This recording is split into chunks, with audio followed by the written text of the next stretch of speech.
बिस्मिल्लाहिर्रहमानिर्रहीम। अस्सलाम वालेकुम। अवां ॾिसी रहिया आहियो जीजलमार न्यूज़ HD। ख़बर शामिल कयूं था।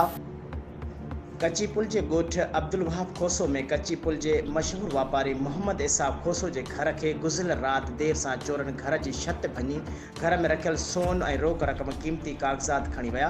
उन मौके ते मुतासिर मोहम्मद इसाब खोसो मुश्ताक खोसो मीडिया से ॻाल्हाईंदे चयो त असां सां इंतहाई बेवाजिबी थी आहे। घर में रखियल रोक रक़म और सोन समेत क़ीमती कागज़ात भी चोर ॿुहारे विया आहिनि। हुननि चयो त असीं DIG लाड़काणो SSP कंबर शहदाद कोट खां मुतालबो था करियूं त असांजे घर मां चोरी थियल सामान वापस करे असां सां इंसाफ़ कयो वञे।